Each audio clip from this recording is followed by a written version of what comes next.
modeling your best practices and being innovative. So you're in a play. Your play is presenting a product or service. You want to close the sale. I wanted to interject something that's really a little bit off base for what I'm going to say, but I felt in the moment, at about 1 o'clock in the morning when I did these flip charts, this felt very appropriate for the audience that I was going to see, and from what I heard something that Jeff says. Your play, how many people in here by show of hands are in sales? Thank goodness everybody knew the right answer this time. You're all in sales. Okay. Everything that involved in sales has a process. There's a sales process, and there's a sales cycle.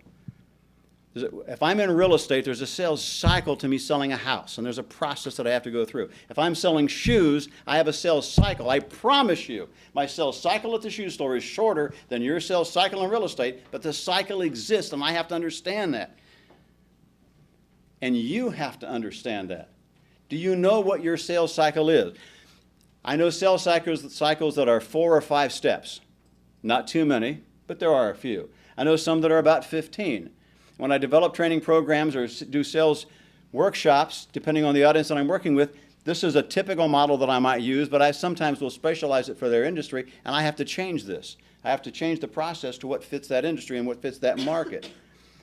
So you do have to understand this. And if you're not paying attention to this, and if you're not thinking about this consciously, then you're going to lose sight of a big piece of your business. Meeting and greeting. Well, gee, Frank, hello. Yeah, duh, this is a no-brainer. I need to share with you that, by the way, each of these has, this is a 10-act play. This is a 10-act play. Each of these acts have scenes. I don't have time for that today. But each of these acts have scenes. I promise you, there's a 45-minute conversation about meeting and greeting. Really, meeting and greeting. And no, I mean, in case you didn't get that one, I mean really. I really mean meeting and greeting, really. That's like 45 minutes just to teach that. But this is I'm going to give you the bullets. Meeting and greeting. For meeting and greeting, you go to qualifying. You have to qualify.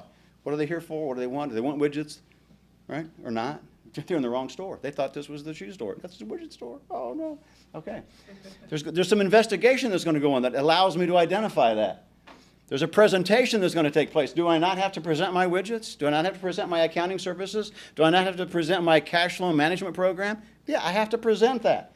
And in the presentation of that, I'm going to demonstrate what it does. I'm going to demonstrate that widget. And in the course of that demonstration, I'm going to be able to identify features and benefits relative to the widget and that buyer, as compared to the widget and that buyer. Because the features and benefits for you are not the same features and benefits for you. You want it to be blue, you could care less. And I have to know that. Trial close is going to come. I'm going to do a trial closing there. I know the old ABC, and I believe in ABC. ABC, always be closing.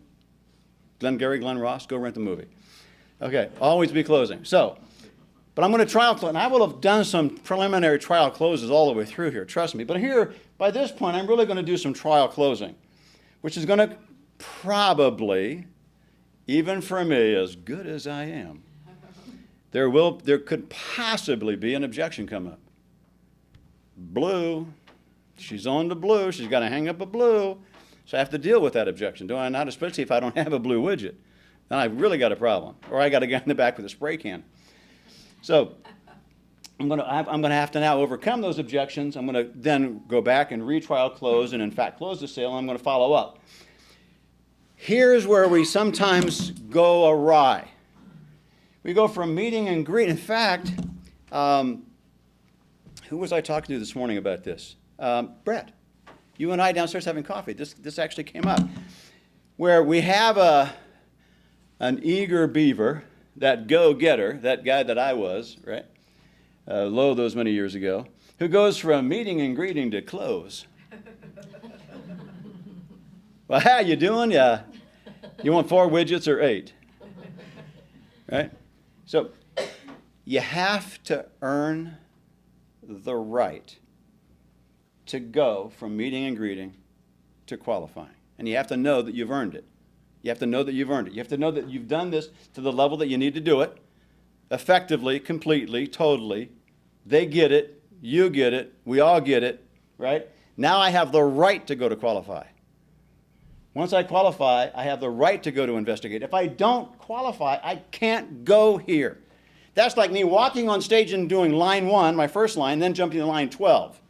Now I'm going to go back and do line 5 because I really like line 5, and nobody's going to get it, right? You have to earn the right step by step. Do not get ahead of yourself. You will lose the sale. I promise you, if you took nothing else out of today and what I had to share with you today, then this, I promise you, if you did this effectively,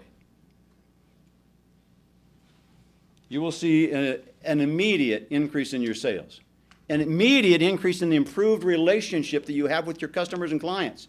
It will improve. This changes the relationship because you've earned the right to get their business. You've earned the right to ask them to buy the blue widgets. You've earned that, and you have to earn it.